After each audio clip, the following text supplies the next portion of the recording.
Hello guys, welcome to Clear UPSC PCS. Here I am Abhishek Shukla with the NCERT series of history. This is the chapter 7 of class 6. So in this video we will discuss about Ashoka the emperor who gave up war. That is the chapter 7 of class 6. इसके पहले मैंने 6 chapters की video बना दी है, तो उसकी link आपको description में मिल जाएगी. सिंगल थिंग इज दैट कि ऐसा ही है, मैं सीरीज चला रहा हूँ तो क्लास 6 की पहले आएगी, फिर 7, 8, 9, 10, 11, 12 ये आएगी. जो कॉम्पिटेटिव एग्जाम के प्रिपरेशन कर रहे हैं उनके लिए भी हेल्पफुल होगी. और अगर उनको यहाँ पे जो फैक्चुअल चीज़ें हैं, जो मान लीजिए सिविल सर्विसेज कोई प्रिपरेशन कर रहा है, किसी और एग्जाम की आपको प्रिपरेशन कर रहे हैं, तो उसके उसके लिए मैं नोट्स भी मेरे पास हैं. तो आप नीचे मेरी सोशल मीडिया की लिंक दी हुई होगी, आप उससे मुझे कांटेक्ट करके मेरे से ले सकते हैं. ओके. और अगर आपको आगे भी वीडियोस चाहिए इस सीरीज़ की, तो प्लीज़ चैनल को सब्सक्राइब कर लीजिए और बेल आइकन ज़रूर दबा दीजिएगा. अगर कोई सजेशन देना है तो आप कमेंट सेक्शन में बता सकते हैं. Now let's start. Roshan clutched the crisp notes that her grandfather had given on her birthday. While she badly wanted to buy a new CD, she also wanted to just see and feel the brand new notes. It was then that she noticed that all of them had a smiling face of Gandhiji printed on right. तो वही एक story type से starting की गई है. किसी का birthday है रोशन का, और उसे क्रिस्प नोट्स मिले हुए हैं, उस पर गांधी जी का स्माइलिंग फेस के साथ प्रिंटेड फोटो है. At the tiny set of lions on the left, तो लायंस लेफ्ट में बने हुए. What were the lions there for she wondered, तो ये लायंस जो ये बने हुए होते हैं, तो वो इसके बारे में जानने के लिए इच्छुक था. Now very big kingdom and empire. The lions that we see in our notes and coins have a long history. They were carved on a stone and placed on the top of massive stone pillar at Sarnath. तो ये सारनाथ के pillar के ऊपर ये ऐसे top पे बना हुआ है. इसको लायन कैपिटल बोला जाता है. ठीक है ना. Ashoka was one of the greatest ruler known to history, and on his instruction inscription were inscribed on pillar. तो इंस्क्रिप्शन इंस्क्राइब की गई पिलर पे. इंस्क्रिप्शन क्या होती है? जो हार्ड सरफेस पे लिखी जाती है. As well as on rock surface, तो रॉक के सरफेस पे तो पिलर्स भी बनवाए गए, पिलर्स पे भी इंस्क्रिप्शन लगाई गई. और जो रॉक थी, रॉक के सरफेस पे भी क्या किया गया कि इंस्क्रिप्शन थी. ठीक है ना. Before we find out what was written in this inscription, let us see why his kingdom called an empire. सबसे पहले हमें ये जानना है कि इस जो अशोका का किंगडम था उसको एम्पायर क्यों बोला जाता था. The empire that Ashoka ruled was founded by his grandfather Chandragupta Maurya. ठीक है ना. तो चंद्रगुप्त मौर्य ने फाउंड किया था जो एम्पायर वो जो एम्पायर रन कर रहा था, जिस एम्पायर को रूल कर रहा था. More than 2300 year ago Chandragupta was support bye A vice man name Chanakya. तो चंद्रगुप्त को चाणक्य ने सपोर्ट किया. आर कौटिल भी उनको कहा जाता था. Many of Chanakya's ideas were written down in a book called the अर्थशास्त्र. चाणक्य अर्थशास्त्र आपको पता ही होगा. Dynasty. When members of same family become ruler one after one, the family is often called a dynasty. तो डायनेस्टी किसको बोलते हैं? जब एक ही फैमिली के members one by one rulers बनते जाते हैं. The Mauryas were a dynasty with 3 important ruler. तो मौर्यास एक डायनेस्टी थी, थ्री इंपॉर्टेंट रूलर थे. पहला चंद्रगुप्त, दूसरा बिंदुसार, एंड बिंदुसार के सन थे अशोक. ठीक है ना. तो ये मौर्य डायनेस्टी की बात हो रही है. इसके बाद गुप्ता काल आता है, गुप्ता एरा आती है. ठीक है ना. ये मौर्यन एरा की बात हो रही है. There were several cities in empire marked with black dots on the map. These include the capital of Pataliputra, Taxila, Ujjain. उसमें ब्लैक डॉट से मार्क है मैप में, वो है. ठीक है ना. इंपॉर्टेंट सिटीज तो ये उज्जैन हो गई ब्लैक डॉटेड, पाटलिपुत्रा हो गया, ठीक है ना, तक्षशिला हो गई, ये 3 हो गए. ठीक है ना. ये ब्लैक डॉट से मार्क है. Including central Asia. While Ujjain lay on route from north to south India, merchants, officials and craft person probably lived in the cities. तो मर्चेंट, ऑफिशियल और क्राफ्ट पर्सन इन सिटीज में live करते थे. In other areas there were villages of farmers and herder. In some areas such as central India there are forest where people gathered forest produce and hunted animal for food. People in different parts of the empire spoke different language. They probably the different kind of food or were different kind of clothes. तो वही diversity दिखाई गई है कि इस empire में different तरह के खाना खाने वाले, डिफरेंट तरह की लैंग्वेज बोलने वाले, डिफरेंट तरह के कपड़े पहनने वाले लोग रहा करते थे. Now how empires are different from kingdom. Kingdom empire से डिफरेंट कैसे होता है? Emperor need more resource than kings because empires are larger than kingdom. तो किंग एम्पायर्स जो होते हैं वो किंगडम से लार्जर होते हैं। And need to protect by big armies, तो एम्पायर्स में बड़ी आर्मीज की भी जरूरत होती है। Second, so also they need a large number of official who collect tax, तो टैक्स कलेक्शन के लिए लार्ज नंबर ऑफ ऑफिशियल की जरूरत भी पड़ती है। Ruling the empire, as the empire was so large, different part were ruled differently. The area around Pataliputra was under the direct control of emperor. Pataliputra के पास जो area था वो डायरेक्ट कंट्रोल था एम्परर का उस पे। This mean the official were appointed to collect tax from farmer, herder and craft person and traders. तो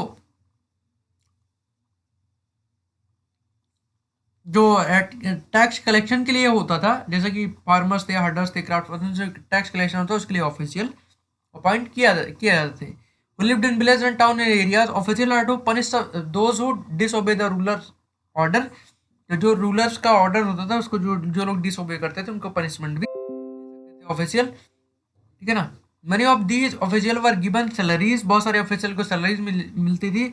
messengers went to and fro and spies kept a watch on official. तो messengers होते थे और ठीक है ना, spies, sorry I wrongly pronounce it's spies kept a watch on official. तो spies जो होते थे वो क्या करते थे, जो ऑफिशियल होते थे उनको स्पाई करते थे और उन पे नजर रखते थे क्या कर रहे हैं। End of course the emperor supervise them all, तो एम्परर जो था इन सबको सुपरवाइज करता था with the help of member of royal family and senior minister. Senior minister मतलब मंत्री होते थे और रॉयल फैमिली के जो सीनियर मेंबर होते हैं उनके थ्रू ये सुपरवाइज करते थे emperor. There were other areas और provinces, each of these were ruled from a provincial capital such as Takshashila और उज्जैन। प्रोविंशियल कैपिटल कौन थी, तक्षशिला और Ujjain. Although there were some amount of control from Pataliputra, तो पाटलिपुत्रा से सम अमाउंट ऑफ कंट्रोल हुआ करता था। And royal princes were often sent as governor, local customs and rules were probably followed. Besides, there were vast areas between these centers। तो ये जो area बहुत बड़ा एरिया था इन सेंटर्स के बीच में। दो सेंटर किसकी बात हो रही है, पाटलिपुत्रा और ये तक्षशिला जो था। Here the Mauryan try to control roads and river, तो यहाँ पे मौर्यस जो थे वो क्या करते थे, रोड और रिवर को भी कंट्रोल करने की कोशिश करते थे। Which are important for transport की जो इंपॉर्टेंट थी। And to collect whatever resource are available as tax and tribute, तो जो भी रिसोर्स अवेलेबल होती थी उस पर टैक्स और ट्रिब्यूट के फॉर्म में उसको कलेक्ट किया जाता था। For example the Arthashastra tell us that the north west was important for blankets, north west में ब्लैंकेट्स इंपॉर्टेंट था, ब्लैंकेट्स के लिए इंपॉर्टेंट था। And south India for its gold and precious stone, south India में gold और precious stone हुआ करते थे, इसके लिए इंपॉर्टेंट था। It is possible that though resources were collected at tribute, तो ये एक एज ए ट्रिब्यूट कलेक्ट की जाती रही होंगी ये रिसोर्सेज को, ठीक है ना। ट्रिब्यूट क्या होता है, unlike taxes which are collected on a regular basis, tribute were collected as and when it was possible from people who give a variety of things more और लेस विलिंगली। ये भी ये टैक्स की तरह होता है, ठीक है ना। और वैरायटी ऑफ थिंग्स इसमें दिया जाए टैक्स है, तो उसमें ये हो गया कि चलिए ठीक है आपको पैसे देने ही होंगे, तो इसमें वैरायटी ऑफ थिंग्स के थ्रू कलेक्ट किया जाता है, इसको ट्रिब्यूट बोलते हैं। There was also the forested region, forested region में था। People living in these areas were more और less independent but may have been expected to provide elephant timber honey and wax to Mauryan officials. तो forested region जो था वो काफ़ी हद तक इंडिपेंडेंट था, बट वो लोग भी हाथी हुआ, टिम्बर और हनी और वैक्स वगैरह मौर्यस के जो ऑफिशियल थे उनको प्रोवाइड किया करते थे। Okay, Ashoka unique ruler. The most famous Mauryan ruler was Ashoka. He was the first ruler who tried to take his message to people through inscription. तो पहला रूलर कौन था जिसने अपने मैसेज को थ्रू इंस्क्रिप्शन लोगों तक पहुंचाया, Ashoka. Most of Ashoka inscription were in Prakrit and were written in Brahmi script.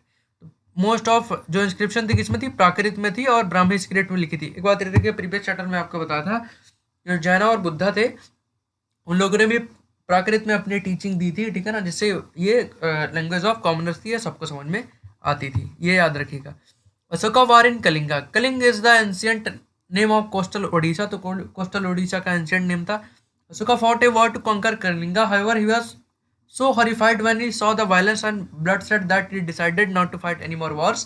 Kalinga का युद्ध जो था अशोका ने जीत लिया, बट वो ना, उसने जब ब्लड डिसाइड देखा, वायलेंस देखा, तो उसने फिर डिसाइड किया कि उसके बाद कभी युद्ध नहीं करेगा। He is the only king in the history of world who give up conquest after winning a war. तो वो हिस्ट्री में पहला अकेला मतलब कि किंग था जिसने वॉर जीतने के बाद भी जो भी था उसको मतलब छोड़ दिया, ठीक है ना। अशोका की इंस्क्रिप्शन जो कलिंगा का डिस्क्राइब करते हैं, this this is what Ashoka declare on one of the inscription. एक इंस्क्रिप्शन में अशोका ने लिखा, वो कलिंगा वार के लिए थी। 8 ईयर आफ्टर बिकमिंग किंग आई कंकर्ड कलिंगा। तो उन्होंने कहा कि 8 साल जब से मैं किंग बना उसके 8 साल बाद में मैंने कलिंग को जीता। About a lakh and half people are captured. तो लाख से ज़्यादा पीपल कैप्चर हुए। And more than a lakh of people were killed. तो लाख से ज़्यादा लोग मरे भी, ठीक है ना। This filled me with sorrow. Why? तो उसने कहा कि ये इसने मुझे दुख से भर दिया। क्यों? whenever an independent land is conquered, lakhs of people died and many are taken prisoner. Brahmins and monks also die. तो उसने कहा कि ब्राह्मण्स भी मरते हैं, monks भी मरते हैं, और lakhs of people died होते हैं, बहुत सारे लोग मर जाते हैं, और कुछ लोग को जेल में बंद कर दिया जाता है। People who are kind of their relatives and friends, so their slaves and servants die, lost their loved ones. That is why I am sad and have decided to observe dhamma. तो उसने धम्मा को observe उसने decide किया कि धम्मा को observe करेगा and to teach other about it as well. तो उसने कहा कि मैं धर्म का प्रचार करूंगा और दूसरों को भी इसकी टीचिंग में प्रोवाइड कराऊंगा। I believe that willing people over through Dhamma is much better than concurring दम थ्रू फोर्स। तो उसने कहा कि धर्म के थ्रू किसी को जीतना ज़्यादा अच्छा है rather than force. I am inscribing the message for the future. तो उसने कहा कि मैं फ्यूचर के लिए ये इंस्क्रिप्शन दे रहा हूँ, so that my son and grandson after me should not think about war. तो उसने कहा जिससे कि मेरा जो बेटा होगा और मेरा जो ग्रैंड सन होगा वो वॉर के लिए कभी ना सोचे। Instead they should try to think about how to spread dhamma. तो उसने कहा कि वॉर करने के लिए सोचने के बजाय वो लोग धर्म की तरफ सोचे, तब ज़्यादा सही रहेगा। Dhamma is the Prakrit word of Sanskrit term Dharma.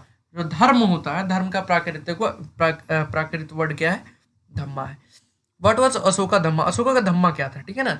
Ashoka dhamma did not involve worship of a god और परफॉर्मेंस ऑफ सेक्रीफाइस। तो अशोका का जो धर्म था, जो जो उसने जो स्प्रेड कर रहा था, उसमें क्या था? उसमें किसी भगवान की पूजा नहीं थी, कोई भी सेक्रीफाइस नहीं था। He felt that just as a father try to teach his children, he had a duty to instruct his subject. He was also inspired by teaching of Buddha. तो बुद्धा से इंस्पायर्ड थे, तो याद रखिए अशोका बुद्धा से इंस्पायर थे। और वो उनके धम्मा का मीनिंग ये था, जैसे एक पिता अपने बच्चों को टीचिंग देता है, वैसे ही सही और गलत का ज्ञान हमें कराना चाहिए। वो सोचता था कि उसकी ड्यूटी है। There were a number of problem that troubled him. People in the empire followed different religion and this sometime led to conflict. तो उसने अपना धम्मा इंट्रोड्यूस क्या किया, मतलब कि वो बुद्धा से इंस्पायर्ड था, तो उसने उसी के हिसाब से वो उसकी टीचिंग को स्प्रेड करना शुरू किया। बट कुछ लोगों ने दूसरे धर्म को ज्वाइन कर लिया था, इसकी वजह से कॉन्फ्लिक्ट होने लगा। एनिमल्स वर सेक्रीफाइस, एनिमल्स का सेक्रीफाइस होता था। Slaves and servant were ill treated beside there were quarrel in families and among neighbours. तो ये है कि स्लेव्स और सर्वेंट के साथ अच्छा व्यवहार नहीं किया जाता था। Ashoka felt it was his duty to solve this problem. Ashoka ने सोचा कि उसने फील किया कि उसकी ड्यूटी इन सारी प्रॉब्लम को सॉल्व कर। So he appointed official known as dhamma mahamatta, ठीक है ना। तो उसने ऑफिशियल का इन्वाइट किया, उनको क्या क्या कहा जाता था? धम्मा महामत्ता। ये प्राकृत में है। Who went from place to place teaching people about the dhamma. तो जो जगह जगह जाके लोगों को धर्म के बारे में समझाते हैं। Beside Ashoka got his message inscribed on rock and pillar. Instruction is official to read this message to those who could not read it themselves. तो उसने इंस्क्रिप्शन बनवाई, इंस्क्राइब कराया पिलर्स पे, और अपने ऑफिशियल से कहा कि जो लोग पढ़ नहीं सकते उनको पढ़ के ये सारी चीज़ें सुनाइए। Ashoka also sent messenger to spread ideas about Dhamma to other land such as Syria, Egypt, Greece and Sri Lanka. तो उसने सीरिया, इजिप्ट, ग्रीस और श्रीलंका में लोगों को, अपने ऑफिशियल को, अपने मैसेंजर्स को भेजा कि धम्मा को स्प्रेड किया जाए। He build road, dug wells and build rest houses. उसने रेस्ट हाउसेस बनवाए, रोड्स बनवाई, ठीक है ना, कुएं बनवाए। Besides he arrange and medical treatment for both human being and animal. तो उसने ह्यूमन बीइंग और एनिमल दोनों के लिए क्या किया? मेडिकल की व्यवस्था की, मेडिकल ट्रीटमेंट की व्यवस्था की, ठीक है ना। नाउ अब ये देखिए Ashoka message to his subject. Ashoka क्या मैसेज था? People perform a variety of rituals then they fall ill when their children get married, when children are born, और when they go on a journey. तो उसने कहा जो लोग होते हैं बहुत सारे रिचुअल को परफॉर्म करते हैं जब कोई कोई पैदा होता है, किसी की शादी होती है, ठीक है ना, कोई कहीं जाता है। These rituals are not useful. Ashoka ने कहा ये रिचुअल्स यूजफुल नहीं है। If instead people observe that other practices this would be more fruitful. What are these other practices? तो उन्होंने कहा कि अगर अदर प्रैक्टिस को पीपल ऑब्जर्व करें तो वो ज़्यादा फ्रूटफुल होंगी। वो प्रैक्टिसेस क्या थी? These are being gentle with slaves and servant. तो उसने कहा स्लेव्स और सर्वेंट्स का जेंटली बिहेव कीजिए। एल्डर्स की रिस्पेक्ट कीजिए। Treating all creatures with compassion. तो जितने भी क्रिएचर्स ने हमारे नेचर जितनी भी चीज़ें बनाई हैं उनको उनके लिए एक कंपैशनेट रहिए। और ब्राह्मण्स और मोंक्स को गिफ्ट दीजिए, ठीक है ना। वो ब्राह्मण्स और मोंक्स का बहुत ज़्यादा रिस्पेक्ट करता था। Each one should respect the other religion. तो एक दूसरे के जो रिलीजन है उनकी रिस्पेक्ट कीजिए। If one praise one own religion while criticising another's one is actual doing greater harm to one own religion. तो उन्होंने कहा कि अगर कोई अपने रिलीजन को फॉलो कर रहा है दूसरे रिलीजन को क्रिटिसाइज कर रहा है, तो उन्होंने कहा कि जो आदमी क्रिटिसाइज कर रहा है वो अपने रिलीजन को ज़्यादा हार्म पहुंचा रहा है, ठीक है ना।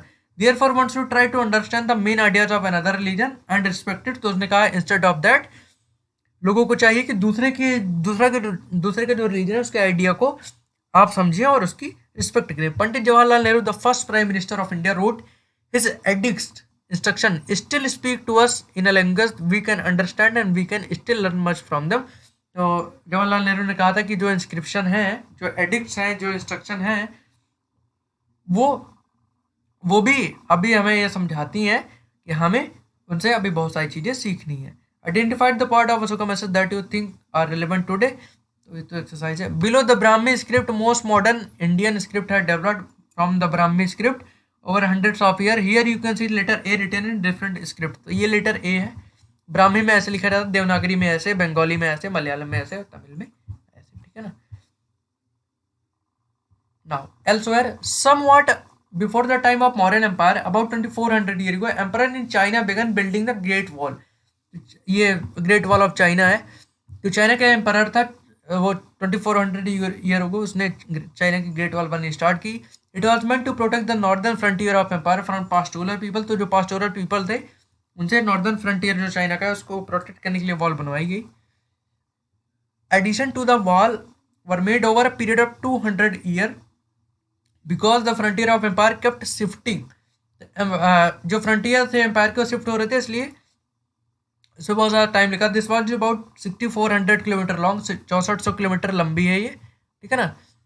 And is made of stone and brick. तो स्टोन और ब्रिक से बनी है। With the road along top. तो टॉप पे रोड है, इस दीवार के ऊपर रोड है, उस पर आप चल सकते हैं। Several thousand people work on build the wall. There are watch tower all along at distance of about 100 to 200 metre. तो वॉच टावर बने हुए हैं जहाँ से मॉनिटरिंग की जा सकती है कौन कहाँ पे और जा रहा है, ठीक है ना। ये मैप दिया हुआ है, ठीक है ना। ये सेंटेंस कंप्लीट करने की बात हुई है, एक्सरसाइज में आपको करवा देता हूँ। Okay now complete the following sentences. Official collect from the area under the direct control of ruler. तो ऑफिशियल क्या कलेक्ट करते थे? जो area direct control of rulers में होता था तो वो टैक्स कलेक्ट करते थे। Royal princes often went to the province as. Royal prince province में कैसे जाते थे? एज अ गवर्नर जाते थे। मैंने ऊपर आपको बताया था, याद रखिएगा। कंपटीशन में याद रखेंगे, ऐसे एमसीक्यू में, प्रीलिम्स वगैरह में ऐसे पूछ लेता है। The Mauryan ruler tried to control and which are important for the transport. तो रोड और रिवर्स को क्या किया? कंट्रोल किया, ट्रांसपोर्ट में इंपॉर्टेंट था। People in forested region provided the Mauryan official with. Forested region के पीपल क्या प्रोवाइड करते थे मौर्यन ऑफिशियल को? भाई टिम्बर प्रोवाइड कर दिया, हनी, एलिफेंट ईयर, ठीक है ना। State with true alpha. True alpha कौन था? Ujjain was the gateway to the north west, ठीक है ना। उज्जैन क्या था? गेटवे था नॉर्थ वेस्ट का, गलत है, ठीक है ना। तक्षशिला जो था वो नॉर्थ वेस्ट का गेटवे था, याद रखिए, ऊपर मैंने आपको बताया था ना। Chandragupta ideas were written down in the Arthashastra. Chandragupta के आइडियाज किसमें लिखे हैं? अर्थशास्त्र में लिखे हैं, ठीक है ना। तो ये गलत है क्योंकि अर्थशास्त्र इधर Sanskrit which means economic science Sanskrit में इसका इकोनॉमिक साइंस मतलब होता है the ideas of Kautilya otherwise known as Chanakya were written down in the अर्थात तो चंद्रगुप्त के आइडियाज ने लिखे हैं, चाणक्य के जो आइडियाज थे वो लिखे हैं, ठीक है ना। Kalinga was the ancient name of Bengal, गलत है, वो कोस्टल एरिया ऑफ ओडिशा, मैंने आपको बताया था। Most Ashokan inscription are in Brahmi script, ठीक है ना। तो हिंदी और अदर जो लैंग्वेज है उनकी जो पेरेंट जो स्क्रिप्ट है वो ब्राह्मी है, तो yes it is true. Now so important trade route including silk root, तो सिल्क रूट कौन सा है, देखिए ये रूट्स शो किया गया है कौन कौन से रूट्स हैं, okay. Now showing important trade route including silk route, these route were under the control of Chinese ruler, तो रेड वाला जो है ये चाइनीज रूलर के कंट्रोल में था, देख लीजिए आप। ये सारी बैक्टीरिया यहाँ पे है, ठीक है ना, एडेसा यहाँ पे है। Now these routes were under the control of Kushanas, chapter 9 में हम पढ़ेंगे कुसानाज के कंट्रोल में है कौन सा, ग्रीन वन, ये जो ग्रीन वन वाला है कुसानाज के कंट्रोल में था, ठीक है ना, ये इतना ये कुसानाज के कंट्रोल में था। These were important sea route, तो सी रूट ये सारे हैं, ये सारे इंपॉर्टेंट सी रूट है। These route were under the control of ruler of Iran, Iran के जो रूलर्स थे उनके कंट्रोल में था ये। और these route were control by Roman empire, Roman empire के कंट्रोल में ये सारे रूट्स थे, ओके। नाउ ये उसका एक्सटेंशन है उस वाले मैप का, okay. Looking at the Mauryan empire collapse about 2200 year ago, तो मौर्यन एम्पायर का कोलैप्स हुआ 2200 year ago. In its place and elsewhere rose several kingdom, तो 2200 साल पहले ये कोलैप्स हो गया था, उसके बाद बहुत सारे किंगडम राइज हुए north west and in part of north India, north west और नॉर्थ इंडिया में king known as Indo Greek ruled for about 100 year, तो 100 साल तक इंडो ग्रीक ने शासन किया। They are followed by central Asian people known as Sakas, तो उसके बाद सकास ने वहां पे रूल किया। Who set up kingdom in north west, north and western India, some of these kingdom lasted for about 500 years till the Sakas were defeated by the Gupta, तो सकास को गुप्ता ने डिफीट कर दिया था, उसके बाद गुप्ता का रूल हो गया था, ठीक है ना। चैप्टर 10 में the Sakas in turn was followed by Kushanas, तो सकास के बाद कुसानास आए about 200 year go, 2000 year go. You will learn more about Kushanas chapter 9, chapter 9 में पढ़ेंगे, तो ये मैं रख लूंगा क्योंकि इससे हमें हेल्प मिली। In the north and in part of central India general of Mauryas name Pushyamitra Shunga set up kingdom, तो देखिए वो नॉर्थ का ऊपर में दिया हुआ है कि कौन कौन सा किसने फॉलोअड अप किया। उसके बाद अगर हम नॉर्थ और सेंट्रल इंडिया की बात करें तो यहाँ पे पुष्यमित्र शुंगा ने शासन किया, उसने सेटअप किंगडम एक सेटअप किया। द शुंगास और followed by another dynasty known as Kanvas, तो जो पुष्यमित्र शुंगा थे उसके बाद कड़वास आए, ठीक है ना, and by rulers from other family till the establishment of the Gupta empire about 1700 तो गुप्ता, देखिए जब मौर्यन एम्पायर खत्म हुआ थे छोटे छोटे रूल्स है जैसे कुसानास हो गए, ठीक है ना, उसके बाद ये सुंगा डायनेस्टी आई, कड़वा डायनेस्टी आई, उसके बाद जब गुप्ता रूल एस्टेब्लिश हुआ तो गुप्ताज ने क्या किया, इन सबको जीत लिया था, okay. Now the Sakas who ruled over part of western India, तो वेस्टर्न इंडिया में सकाज ने रूल किया, was fought several battle with Satavahana, Satavahana ने बहुत सारी बैटल फॉट की। Ruled over western part and central India, the Satavahanas kingdom which were established about 2100 year ago lasted for about 400 year, तो 400 साल लगभग रहा ये सातवाहनास का। Around 1700 year ago new ruling family known as Vakatakas become powerful in central and western India, तो 1700 साल में क्या हुआ, 1700 साल पहले एक नई रूलिंग फैमिली आई वकाटकास, और वो भी पावरफुल रहे सेंट्रल और वेस्टर्न एशिया। अब आते हैं साउथ इंडिया में। साउथ इंडिया में चोला चिराज एंड पांड्याज ने रूल किया है 2200 से 1800 साल पहले, एंड अबाउट 1500 ईयर को, मतलब कि 2200 से 1800 साल ईयर को राज किया। And about 15 there were 2 large kingdom, तो 1500 साल पहले यहाँ पे 2 लार्ज किंगडम बने, those of Pallavas and Chalukyas, तो पल्लवाज और चालुक्यास के भी 2 किंगडम बने। There were several other kingdom and king सेल्वेट, we know about them from their coin inscription as well as from books. There were other changes that were taking place in ordinary man and women played a major role. These include the spread of agriculture and growth of new towns. तो agriculture changes जो है उसके बारे में बात हो रही है कि इसमें क्या हुआ कि एग्रीकल्चर स्प्रेड हुई, नए टाउन्स का डेवलपमेंट हुआ, ग्रोथ हुई, क्राफ्ट पर्सन का development, trader explore land route, तो ट्रेडर्स ने क्या किया, लैंड रूट को क्या किया कि एक्सप्लोर किया, जैसे अभी ऊपर हमने मैप में देखा, ठीक है ना, इंडिया के इंडियन सब कॉन्टिनेंट में, आउटसाइड इंडियन सब कॉन्टिनेंट, वेस्ट एशिया में, east Africa, south east Africa, ठीक है ना। इसी टाइम पे टेम्पल और स्तूपास बने, बुक लिखी गई, ठीक है ना, बहुत सारी डिस्कवरीज हुई, development took place simultaneously, development simultaneously take place हुआ। तो ये सारी चीज़ें हम आगे पढ़ेंगे। सो ओके गाइस, इस वीडियो की इतना ही। अगर आपको पसंद आया वीडियो को लाइक कीजिए, कमेंट कीजिए, चैनल को सब्सक्राइब कीजिए, फर्दर सीरीज आती रहेंगी। Thank you, have a good day and as always, हरा भाई जो लड़ा नहीं।